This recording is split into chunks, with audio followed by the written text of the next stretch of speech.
The massive alien ship appeared without warning above Earth's moon. Captain Dongmin Park was drinking his morning coffee at Luna Base when the alarm started screaming. Through the observation deck windows he could see it clearly, a ship so large it blocked out half the stars. "Sir, we're getting a transmission," said Lieutenant So-Young Kim from the communications desk. Her voice was steady, but Park could see her hands shaking as she worked the controls. "Put it through," Park ordered, setting down his coffee cup. This was it. After decades of wondering if humanity was alone in the universe, they finally had their answer. The main screen flickered to life, showing a creature that looked almost like a tall, thin human but with silver skin and forearms. When it spoke, the translation software made its voice sound cold and mechanical. "Greetings, primitive species of the third planet. I am Ambassador Veltar of the Catherian Empire, speaking for the Galactic Council. We have come to offer you membership in our great civilization." Park felt excitement rush through him. First contact with aliens, and they were offering friendship. But something in the alien's tone made him uneasy. "This is Captain Dongmin Park of the United Earth Defense Force. We welcome peaceful contact with your people."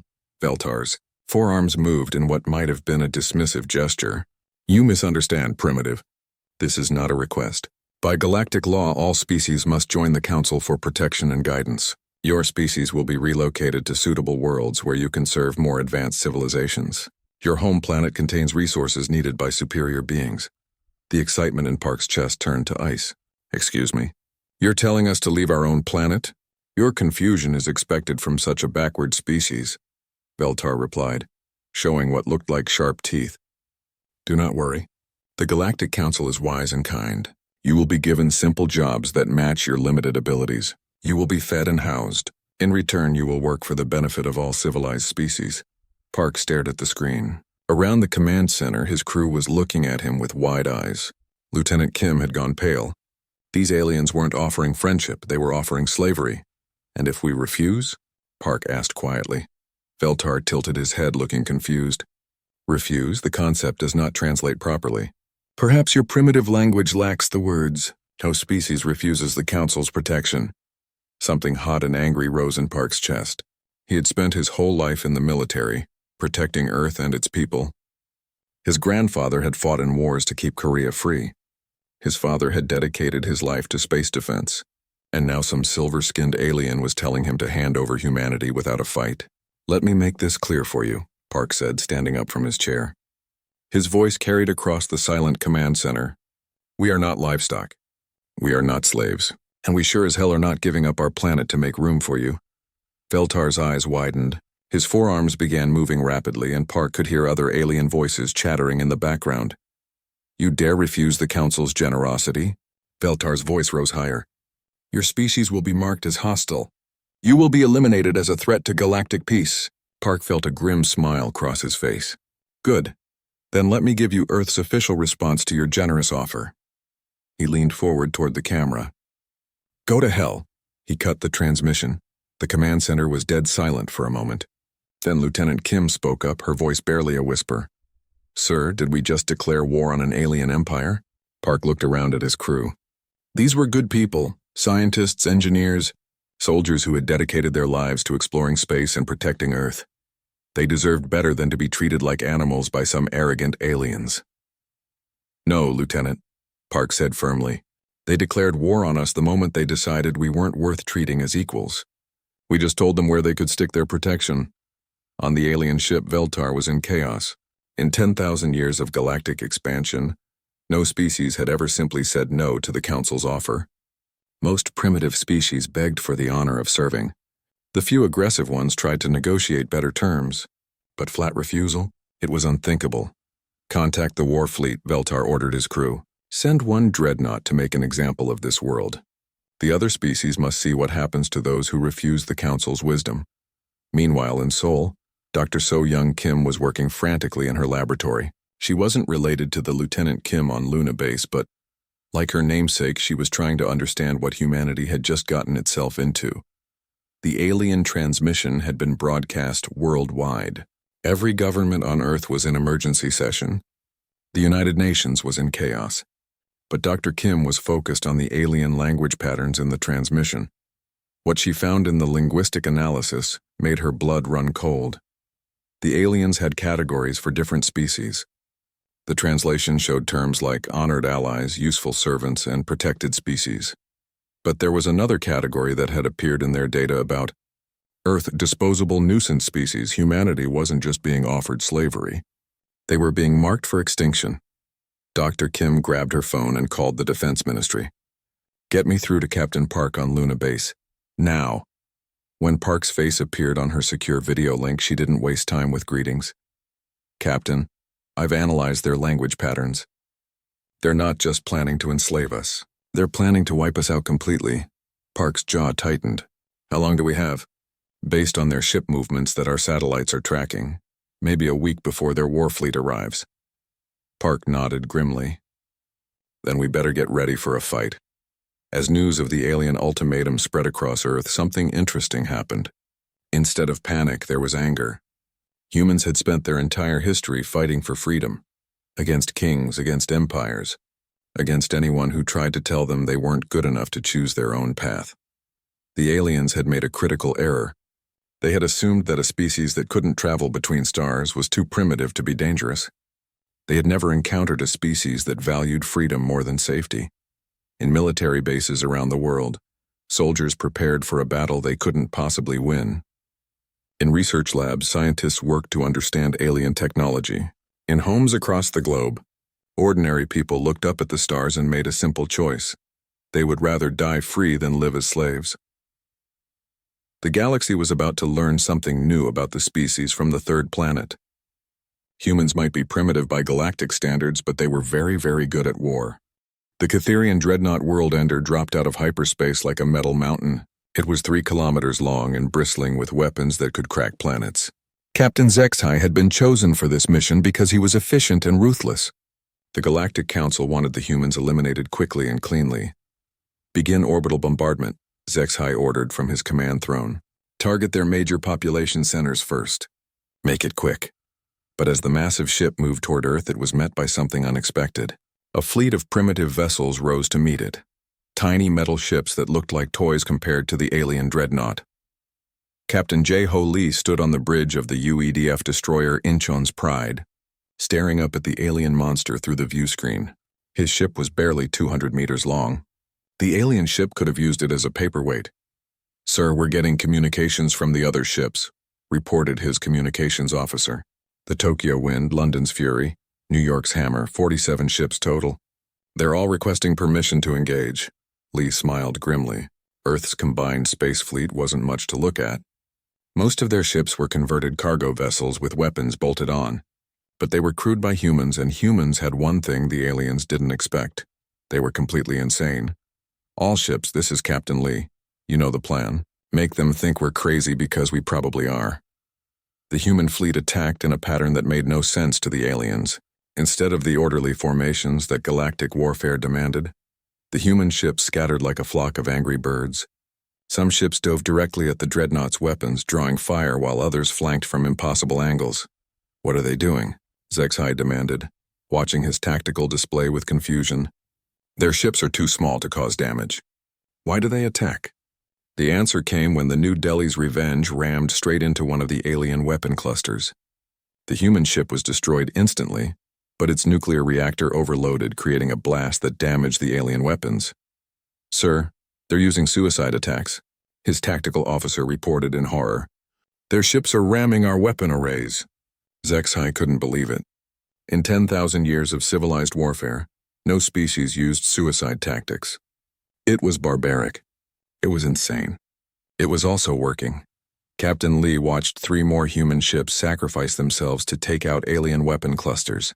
His heart was heavy, but his resolve was firm. Those crews knew what they were doing. They were buying time for the real attack. "Engineering, what's the status on our little surprise?" Lee called out. Engineer Hee-Jin Choi's voice came back over the comm, sounding excited despite the chaos around them. "Captain, the alien shields don't recognize our weapons as dangerous because they're so primitive. I've managed to get our mining charges right up against their hull." Lee grinned.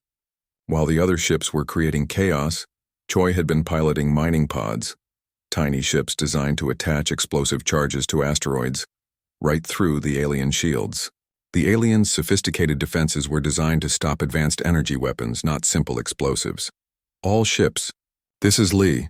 Pull back and give us some room. The remaining human ships scattered as Lee drove the Inchin's Pride straight at the alien ship's engine section. Alarms screamed on the bridge as alien weapons focused on them. "Captain, we're not going to make it," his pilot shouted. "We don't need to," Lee replied calmly. "Yejin, light them up." The mining charges that Choi had placed on the alien hull exploded in sequence. The blasts weren't powerful enough to destroy the massive ship, but they created exactly what Choi had planned, a chain reaction in the alien's own power systems. The World Ender shuddered as its engines overloaded.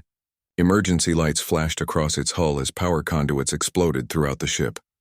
"Impossible," Zexai screamed. "Our shields should have stopped those primitive explosives." "Sir, our main engines are offline. We're losing life support on 7 decks, his crew reported. But the humans weren't done. As the alien ship struggled with its damaged systems, the remaining human vessels regrouped for one final attack. They had learned something important. Alien technology was advanced, but it was also predictable. It followed rules that humans didn't even know existed. The Beijing's Wrath launched a spread of nuclear missiles that the alien point defense tried to intercept. But Captain Wei had programmed the missiles to split apart and scatter like shotgun pellets. The alien computers couldn't track that many small targets. The Moscow's Fury used its mining lasers to blind the alien sensors, while the Sydney's Storm used electromagnetic pulse weapons to scramble their communications. None of these weapons should have worked against advanced alien technology, but they worked because they were so primitive that the alien defenses weren't designed to handle them. On the alien ship, chaos reigned. Half their systems were down, their engines were destroyed, and their crew was in panic. These primitive humans were fighting like nothing in the galactic databases. "Sir, we should retreat," his second-in-command suggested. "Call for reinforcements." "No," Zexai snarled. "We are the Galactic Council. We do not retreat from primitives." But even as he spoke, he could see more human ships arriving. These looked different, sleeker, more military. The humans had been holding back their real warships for this moment. Captain Lee watched the alien ship listing helplessly in space, its engines dark and its weapons silent. But he felt no satisfaction. Too many good people had died to achieve this victory. All ships maintain distance. Do not board the alien vessel. We don't know what other weapons they might have. As if in response to his words, the alien ship suddenly began to glow. Emergency power was flowing through its systems. "Captain, they're trying to self-destruct," Choi called out. "If that thing explodes, it'll take out everything within 1,000 kilometers. Lee didn't hesitate. "All ships, emergency retreat. Full burn now."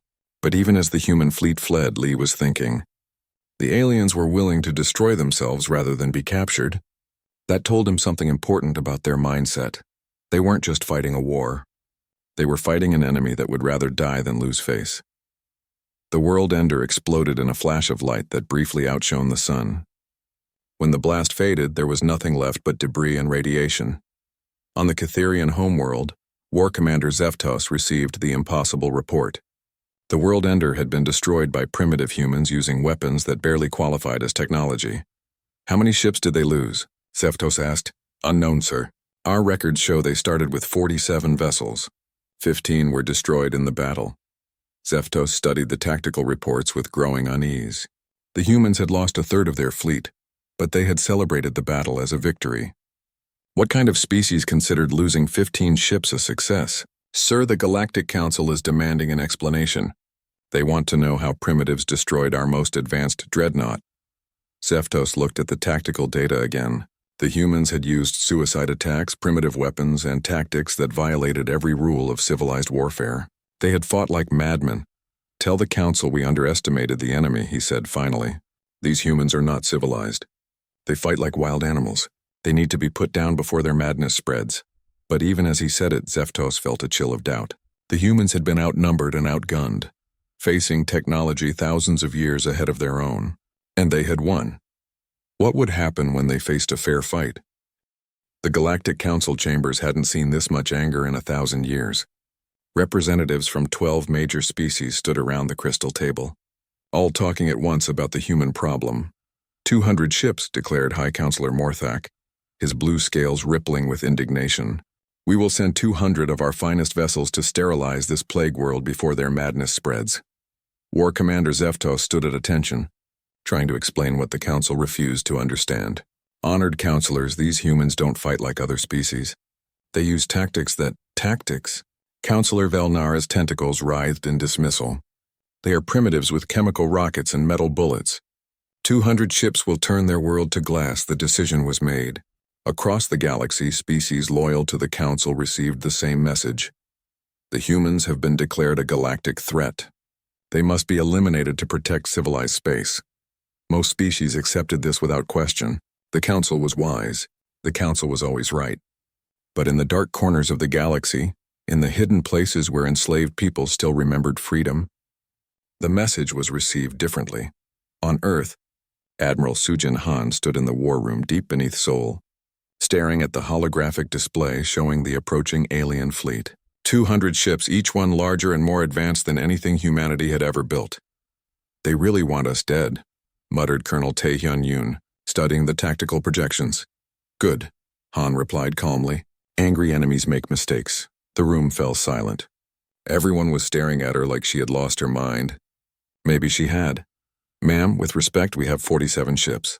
They have 200. How is that good news? Asked Captain Byung-ho Nam. Han smiled, and it wasn't a pleasant expression. Because they're sending exactly the number of ships they think they need to kill pests. They're not sending enough ships to fight a war. She turned to address the room full of Earth's best military minds. Ladies and gentlemen, we're going to implement Protocol Crazy Ivan. The protocol had been developed by human strategists studying their victory over the first alien ship. If humans couldn't match alien technology, they would have to be so unpredictable that alien computers couldn't plan for their actions. The alien fleet will arrive in formation, following their tactical doctrine, Han explained. They'll expect us to meet them in space, ship to ship. Instead, we're going to split our forces and attack from 6 different vectors simultaneously. The plan was insane. Human ships would use the gravity wells of Jupiter and Saturn to slingshot themselves at incredible speeds. Some would hide in asteroid fields. Others would drift silently with engines off, pretending to be space debris. But Admiral, protested Captain So-Young Park, if we spread our forces that thin, each group will be outnumbered 30-1. Exactly, Han grinned. They'll think we've panicked and scattered. They won't realize it's coordinated until it's too late. Captain Nam raised his hand. Ma'am, what about the weapons restrictions? The Council sent a message saying that using nuclear weapons or cyber warfare would be considered dishonorable. Han's grin became savage. Colonel Yoon, please explain to Captain Nam why we don't care about alien honor codes. Yoon stood up, his scarred face serious. Because dead enemies can't complain about dishonor. We're not fighting for points in some galactic sports competition. We're fighting for the survival of our species. Across the galaxy, the Catherian war fleet moved through hyperspace with confidence. Fleet Admiral Kexthor had never lost a battle in 3 centuries of service. His ships were arranged in perfect formation, following tactical doctrines that had conquered 1,000 worlds. The humans will likely surrender once they see our strength, he told his staff. If not, orbital bombardment will end this quickly. What Kexthor didn't know was that his fleet's movements were being tracked by human deep space monitors. Every time his ships dropped out of hyperspace to check their position, Earth's sensors recorded their locations and calculated their route. The trap was being prepared. When the alien fleet finally arrived at Earth's solar system, they found exactly what they expected, a small group of human ships waiting for them near Earth's moon. It looked like humanity was making a desperate last stand. Pitiful, Kexthor murmured, studying the tactical display. 30 ships against 200. Begin the attack. The alien fleet moved forward in perfect formation, weapons charging for the final battle. But as they closed in on the human ships, something unexpected happened. The asteroids around them suddenly came alive with weapons fire. Ambush! Shouted the tactical officer as mining charges that had been hidden on asteroids for weeks exploded around the alien fleet. Before Kexthor could react, more attacks came from every direction. Human ships that had been drifting dark suddenly lit up their engines, emerging from hiding spots throughout the solar system. Captain Nam led the first wave, his ship Soul's Vengeance screaming in from behind Jupiter at a speed that should have been impossible. His crew was pressed into their seats by crushing acceleration, but they held together long enough to launch their payload. The aliens had never seen weapons like the ones humanity used. Railguns that fired solid metal slugs at incredible speeds, nuclear mines that were too small for alien sensors to detect, computer viruses that attacked alien systems through their own communication networks. This is impossible, Kexthor raged as his formation fell apart. Their weapons are primitive. Our shields should stop them. But the human weapons weren't designed to be stopped by energy shields. They used brute force and simple physics. A piece of metal moving fast enough didn't care about sophisticated defenses. Technician Dayun Park was aboard Nam's ship, her fingers flying over jury-rigged control systems. While the battle raged around them, she was fighting a different war, a cyber war in the alien computer networks. "Captain, I'm inside their systems," she called out over the sound of alarms. "Their ships are all networked together. If I can find the right access point." "Do it," Nam ordered, even as his ship shook under alien weapon fire. Dayun found what she was looking for, the alien fleet's command protocols. Like everything else about the galactic species, their computer systems followed rigid rules that could be turned against them. She uploaded a virus that did something simple but devastating. It convinced every alien ship that every other alien ship was actually a human vessel in disguise. Suddenly, the alien fleet began shooting at each other. "What's happening?" Kexthor screamed as his own ships turned their weapons on his flagship.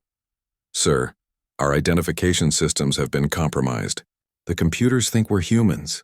Chaos spread through the alien fleet as ships tried to manually override their targeting systems while still fighting the actual human ships that kept appearing from impossible directions, Admiral. Han watched the battle from her command ship and felt a grim satisfaction. The aliens were learning what humans had always known. There was no such thing as a fair fight. There was only winning and losing, but the victory came at a cost. 15 more human ships were destroyed in the battle, and hundreds of good people died. Each loss hit Han like a physical blow, but she couldn't let herself grieve. "Not yet. Admiral, we're receiving a transmission from the alien flagship," reported her communications officer. "Put it through." Kexthor's face appeared on the main screen, his features twisted with rage and disbelief. "You fight without honor. You use weapons of cowardice. No civilized species would." "You came here to exterminate my people," Han interrupted. "Did you think we'd line up politely to be slaughtered? The Galactic Council will send more ships. They will not stop until your species is eliminated." Han smiled coldly. "Good, send more ships. We'll be waiting." She cut the transmission and turned to her tactical officer. "How many alien ships did we destroy?" 47 confirmed destroyed, 38 damaged and retreating. Han nodded. It was a victory, but barely. The aliens still had overwhelming numbers. Unless something changed, the next battle would be humanity's last. But change was coming, though Han didn't know it yet. Throughout the galaxy, other species had watched the battle through intercepted transmissions. For the first time in millennia, they had seen someone successfully resist the Galactic Council. In the hidden places where freedom still existed, a whisper was beginning to spread. The humans showed us how to fight back. Deep in the underground tunnels of Vorthak Prime, Resistance leader Kexuna watched the forbidden transmission for the 100th time. The images were fuzzy and the sound was poor, but she could see human ships fighting the mighty Galactic Council fleet. And winning. For her entire life, Kexuna had been told that resistance was impossible. The Catherian Empire was too strong, too advanced, too perfect. Her people, the Vorthak, were lucky to serve such wise masters. They should be grateful for the protection and guidance. But watching the humans fight, something stirred in Kexuna's chest. Something that felt dangerous and exciting and completely forbidden. "They actually said no," she whispered to her companion Hextai. "When the council offered them protection, they just said no." Hextai's 4 eyes blinked nervously. Even talking about resistance could get them executed. "Kexuna, we shouldn't watch these transmissions. If the authorities find out, how?" Kexuna interrupted. "How did they do it? How did such a primitive species defeat council ships?" She didn't know that the same question was being asked in secret gatherings across hundreds of worlds. Species that had served the council for thousands of years were beginning to wonder why they had never tried to fight back. On Earth, Dr. So-Young Kim was asking different questions. In her laboratory, she studied genetic samples taken from captured alien prisoners. What she found changed everything. General Yoon, you need to see this, she called, her voice shaking with excitement. General Tae Hyun Yoon entered the lab, still wearing his battle armor from the latest skirmish with alien scout ships. What have you found, Doctor? Dr. Kim pulled up a holographic display showing genetic sequences. I've been comparing alien DNA to human DNA. Look at this. The display showed two genetic patterns side by side. They were almost identical. Sir, these aliens, all of them, they're not naturally different from us. Someone changed their genetics. Recently. Within the last 10,000 years. Yoon stared at the data, not understanding what he was seeing. Changed how? Someone removed specific gene sequences from every galactic species. The genes that control aggression, independent thinking, creativity, and the ability to question authority. Sir, these aliens were made to be obedient. The implications hit Yoon like a physical blow. You're saying the entire galaxy was turned into slaves? Not slaves, sir. Worse, they don't even know they're not free. They've been genetically programmed to want to serve. Dr. Kim called up another display. But humans still have all the original genes, or what every galactic species used to be before they were modified. Yoon felt a chill run down his spine. Doctor, can the process be reversed? I think so. The original genetic patterns are still there, just suppressed. With the right treatment, she paused, looking uncertain. But sir, if we're right about this, then we're not just fighting for Earth's freedom. We might be the key to freeing the entire galaxy. The first test subject was a captured Vorthak pilot named Zekman. He had been taken prisoner during the last battle and had spent his time in captivity politely, asking when he could return to serve his Kitherian masters. The procedure is experimental, Dr. Kim explained to him. We're trying to repair genetic damage that was done to your species. Zekman looked confused. Genetic damage? But the Council's scientists are perfect. They would never allow damage to occur. Just trust us, Dr. Kim said gently. This might help you remember things about your people's history. The treatment took 6 hours. Dr. Kim injected a carefully designed virus that would reactivate the suppressed genes in Zekman's system. For the first few hours, nothing seemed to happen. Then Zekman started asking questions.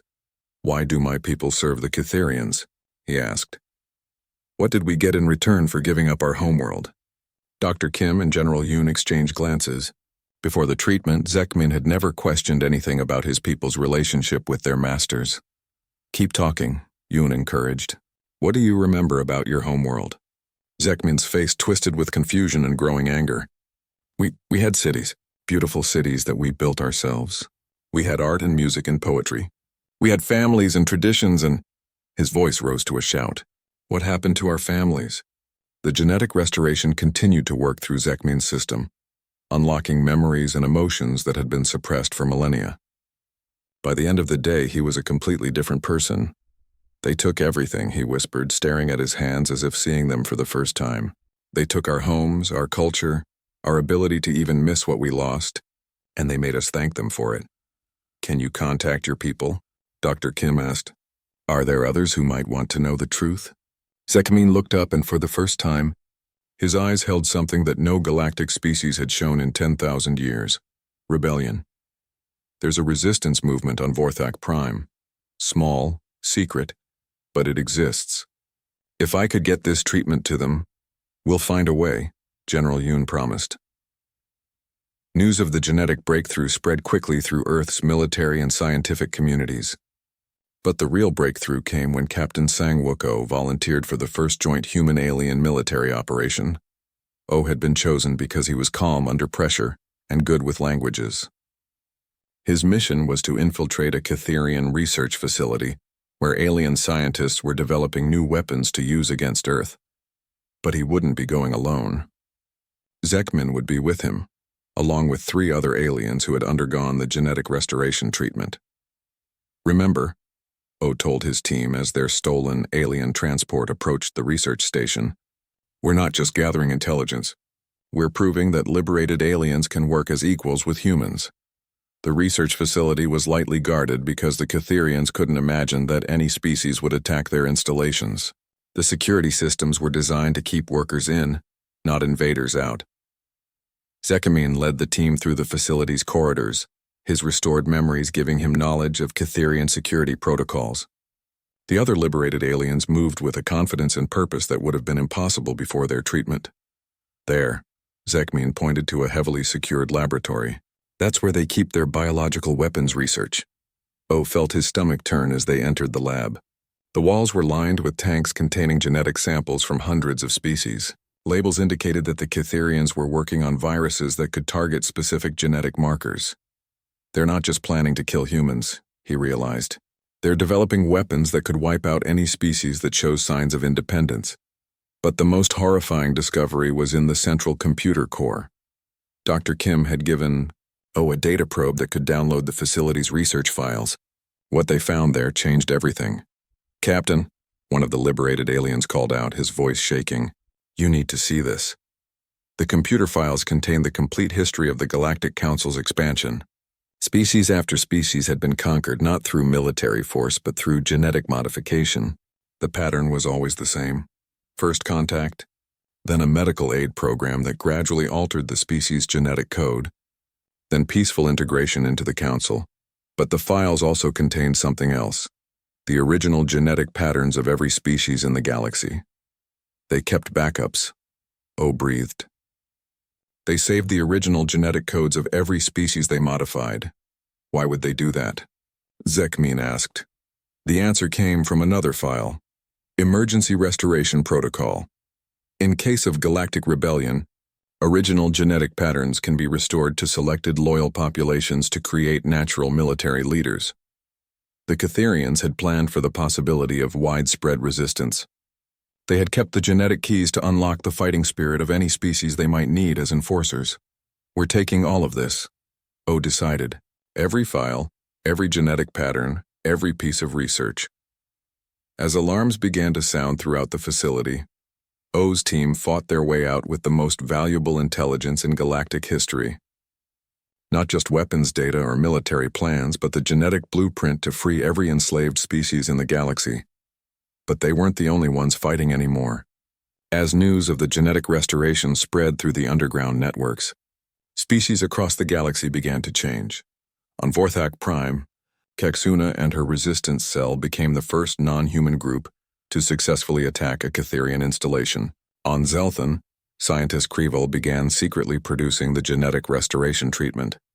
On a dozen other worlds, beings who had been docile for millennia suddenly remembered what it felt like to be free. The Galactic Council was facing something they had thought impossible. A multi-species rebellion. And at the center of it all were the humans. The one species that had never been broken, never been modified, never been taught to kneel. The galaxy was waking up and it was angry. The rebellion spread faster than anyone expected. Within 3 months of the first genetic restoration, 16 worlds were in open revolt against the Galactic Council. The Cytherians found themselves fighting wars on dozens of fronts against enemies they had thought were pacified forever. On Vorthak Prime, Commander HFY stood on the bridge of the Liberation's dawn, watching Cytherian ships burn in the planet's atmosphere. 6 months ago, he had been a simple transport pilot, grateful for the honor of serving his masters. Now he was leading the first alien rebellion in 8,000 years. "Sir, we're receiving a transmission from the human fleet," reported his communications officer, a young Vorthak named Yexra, who still sometimes forgot that she was allowed to speak without permission. The main screen flickered to show the face of Fleet Admiral Minsu Kang, broadcasting from his mobile command base hidden in an asteroid field. The human looked tired but determined. "Commander HFY, congratulations on your victory. How are your people adapting to their freedom?" HFY felt a strange warmth in his chest, an emotion he was still learning to identify as pride. "Admiral Kang, it is difficult. Many of my people are confused. They don't understand why they suddenly feel angry about things that never bothered them before." "That's normal," Kang assured him. "Freedom can be frightening when you've never had it. But you're learning fast. Your tactical innovations in the last battle were impressive." It was true. The liberated aliens were developing their own fighting styles, combining their natural abilities with human tactics. HFY's people could see in multiple spectrums, allowing them to detect cloaked ships. Other species had different advantages. The Zeltans could process information faster than human computers, while the Morthak could survive in environments that would kill most other species. "Admiral, We've received intelligence about Catherian fleet movements, HFY reported. They're massing ships for a major offensive. Target unknown. Kang's expression grew grim. We know. Our sources indicate they're planning something called the Galaxy Cleanser Protocol. We don't know what it is, but it requires them to gather ships from across their entire empire. On the Catherian homeworld, Emperor Zixlord stood in the center of the High Command Chamber, surrounded by his most trusted advisors. The crystal walls showed tactical displays from across the galaxy, each one showing red markers where rebellions had erupted. How many worlds have we lost? The Emperor asked, his voice carefully controlled. 43 worlds in open rebellion, Your Magnificence, reported War Commander Zeftos. Another 100 showing signs of unrest. The genetic contamination is spreading faster than we can contain it. And the source of this contamination? The humans, Your Magnificence. They've somehow learned to reverse our pacification protocols. Every world they contact becomes infected with their madness. The Emperor studied the displays, his ancient mind processing the scope of the crisis. In his 3,000-year reign, he had never faced anything like this. The Galactic Council's power was built on the assumption that their subjects would never resist. Now that assumption was crumbling. Activate the Galaxy Cleanser, he ordered quietly. The chamber fell silent. Even Zeftos looked shocked. Your Magnificence, the Galaxy Cleanser has never been tested. The power requirements alone will be met, the Emperor cut him off. Better to rule over empty worlds than to lose control of the galaxy. How long to charge the device? 72 hours, Your Magnificence. Do it. And broadcast a warning to all rebel worlds. They have 3 days to surrender, or they will be sterilized along with their entire star systems. Back on Earth, Dr. So-Young Kim was working frantically in her expanded laboratory. The genetic restoration process that had started with one alien prisoner was now being mass-produced for distribution across the galaxy. Doctor, we've got a problem, announced her assistant, Dr. Jun-Ho Lee. The Catherians have started broadcasting something called the Galaxy Cleanser Warning. They're threatening to destroy any star system that doesn't surrender within 72 hours. Dr. Kim looked up from her work, her face pale. How many systems are they threatening? All of them. Every rebel world, including Earth. Dr. Kim felt her hands shake as she processed this information.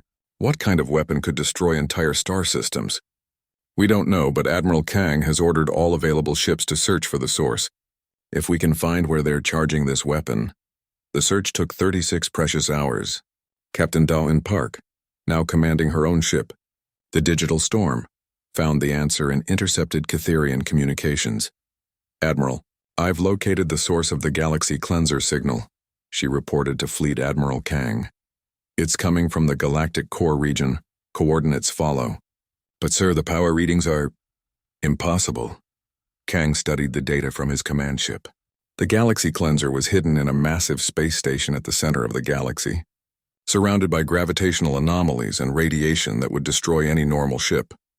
How many ships can we get there in 36 hours? He asked his tactical officer. Sir, even with our fastest ships, it would take 48 hours to reach the galactic core, and that's without stopping to fight. Kang closed his eyes, feeling the weight of the galaxy on his shoulders. They were out of time. But then Commander Ji-Won Seo spoke up from the navigation station. Sir, there might be a way. The aliens have been using hyperspace corridors to move their fleets quickly. If we could capture one of their navigation computers. Do it, Kang ordered. Send out every ship we have. We need that nav computer in the next 6 hours. The attack on the Catherian supply convoy was desperate and brutal. Captain Wu Jin Lee led a squadron of human and liberated alien ships in a direct assault on the convoy's escort vessels, fighting through their defenses to capture a single transport ship intact. We've got it, Lee reported as his boarding team secured the alien navigation computer. But sir, half my squadron is gone. These weren't just supply ships, they were bait for a trap. How many ships did we lose? Kang asked, though he dreaded the answer. 11 human ships, 8 alien vessels. But the nav computer is intact. Kang felt each loss like a knife in his chest, but he forced himself to focus on the mission. With the alien navigation computer, they could use the hyperspace corridors to reach the galactic core in time. All available ships, prepare for hyperspace jump. We're going to the center of the galaxy. The combined human and alien fleet that jumped toward the galactic core was unlike anything the galaxy had ever seen. 30 human ships flew alongside vessels from 6 different liberated species. Each ship was crewed by beings who had chosen freedom over safety, rebellion over submission. As they traveled through the hyperspace corridor, Fleet Admiral Kang addressed the entire fleet over the communication system. In 18 hours, we'll reach the Galaxy Cleanser. The Catherians built this weapon to destroy any world that dares to resist them. If we fail, billions of free beings will die. But if we succeed, we'll prove that no empire, no matter how powerful, can crush the spirit of freedom. On the bridge of the Liberation's dawn, Commander HFY listened to the human admiral's words and felt something he had never experienced before: hope mixed with determination. His people had been slaves for so long that they had forgotten they were slaves, but now they remembered and they would never kneel again. "Sir," reported his tactical officer, "we're receiving signals from rebel cells across the galaxy. They're all saying the same thing: they're ready to fight." HFY smiled, an expression his face had learned only recently. "Then let's give them something worth fighting for." The fleet dropped out of hyperspace at the edge of the galactic core region, and everyone fell silent at what they saw. The Galaxy Cleanser wasn't just a weapon. It was a space station the size of a small moon, surrounded by gravitational distortions that bent light and space itself. "My God," whispered Dr. So-Young Kim, who had insisted on joining the mission. "It's beautiful and terrifying at the same time." Admiral Kang studied the sensor readings with growing concern. The station was defended by automated systems that had never been tested in combat. And at its core, a weapon that could sterilize life from entire star systems was charging for its first and possibly last use. "All ships, prepare for final approach. We have 18 hours to shut down that weapon and save the galaxy." As the combined fleet moved toward the Galaxy Cleanser, beings across the galaxy held their breath. The next 18 hours would determine whether freedom would spread to every world, or whether the fires of rebellion would be extinguished forever.